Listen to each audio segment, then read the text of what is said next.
CPM এর নেতারা বুক চিতিয়ে আপনার সামনে মমতা ব্যানার্জিকে গাল দিচ্ছে। আপনার বুকের উপরে দাঁড়িয়ে মমতা ব্যানার্জি সমস্ত সুযোগ সুবিধা লুট করে নিয়ে মমতা ব্যানার্জিকে খারাপ কথা বলছে, চোর বলছে, আর আপনি প্রতিবাদ করছেন না। আপনি কোন টিএমসি, আপনি কোন তৃণমূল? আপনাকে বলতে হবে মমতা ব্যানার্জির সমস্ত সুযোগ সুবিধা নিয়ে সিপিএম কংগ্রেস গ্রামে দাপিয়ে বেড়াচ্ছে। আমরা তার প্রতিকার করে তাকে ঘেরাও করতে পারছি না। মানুষের মধ্যে গিয়ে গিয়ে মানুষকে বলে বলছি না, এই চোর কংগ্রেস, এই চোর সিপিএম। মমতা ব্যানার্জি ওর মেয়ে লক্ষ্মীর, ওর বাড়ির বউ লক্ষ্মীর ভান্ডার পায়, ওর ছেলে সাইকেল পেয়েছে, ওর মেয়ে কন্যাশ্রী পেয়েছে, ও ওখানে বিনা পয়সায় চাল পায়, ও স্বাস্থ্যসাথীর কার্ড পায়, তবুও মমতা ব্যানার্জিকে গাল দিচ্ছে। বিজেপির পর এবার সিপিএম এবং কংগ্রেসকে ঘেরাওয়ের হুঁশিয়ারি দিলেন মালদা জেলা তৃণমূল সভাপতি তথা মালতীপুরের বিধায়ক আব্দুর রহিম বক্সি। একই সঙ্গে দলীয় কর্মীদের আরও সক্রিয় হওয়ার বার্তা দেন তিনি। রতুয়া 2 ব্লকের সম্বলপুর ব্লকে সম্মেলনে হুঁশিয়ারি সুরে জেলা সভাপতি বলেন, সিপিএমের নেতারা বুক চিতিয়ে আপনার সামনে মমতা বন্দ্যোপাধ্যায়কে গাল দিচ্ছে। আপনার বুকের উপর দাঁড়িয়ে মমতা বন্দ্যোপাধ্যায়ের সমস্ত সুযোগ সুবিধা লুট করে নিয়ে তাকে নিয়েই খারাপ কথা বলছে, চোর বলছে, আর আপনি প্রতিবাদ করছেন না। আপনি কোন টিএমসি, আপনি কোন তৃণমূল? দলীয় কর্মীদের উদ্দেশ্যে বিধায়ক আরও বলেন, আপনাকে বলতে হবে মমতা বন্দ্যোপাধ্যায়ের সমস্ত সুযোগ সুবিধা নিয়ে সিপিএম কংগ্রেস গ্রামে দাপিয়ে বেড়াচ্ছে। আমরা তার প্রতিকার করতে পারছি না।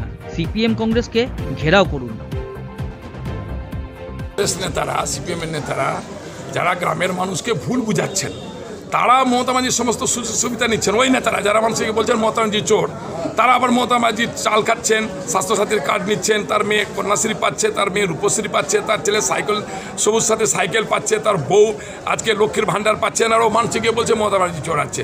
সেই সমস্ত নেতাকে চিহ্নিতকরণ করে মানুষকে বুঝিয়ে তাদেরকে ঘেরাও করতে হবে যে এরা মানুষকে বিভ্রান্ত করে বিপথে পরিচালিত করছে, মমতা ব্যানার্জির বিরুদ্ধে বলছে, মমতা ব্যানার্জির সুযোগ সুবিধা নেই, তাদেরকে ঘেরাও করতে পেরেছে। এসব কথা জবাব দিতেও খারাপ লাগে। রাজনৈতিক অপরিপক্কতা থেকে, ইমম্যাচিউরিটি থেকে এইসব কথাবার্তাগুলি আসে।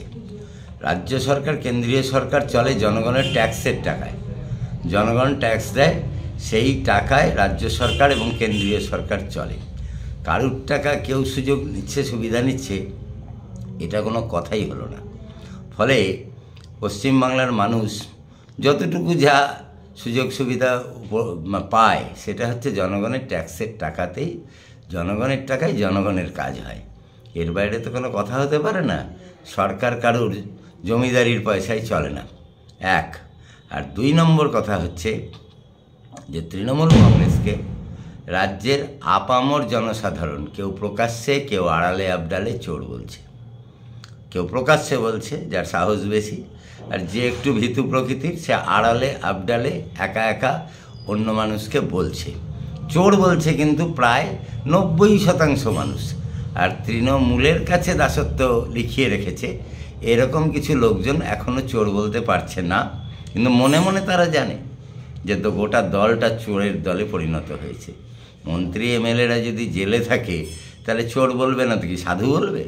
এই হচ্ছে অবস্থা এখন। সেই ক্ষেত্রে সব ভুল বকছে ইম্যাচিওর নেতা, অপরিপক্ক নেতা, রাজনৈতিক কোনো পরিপক্কতা নেই, তার থেকে এসব কথা আসে। চাঁচল থেকে সৌম্যজ্যোতি মণ্ডলের রিপোর্ট, উত্তরবঙ্গ সংবাদ।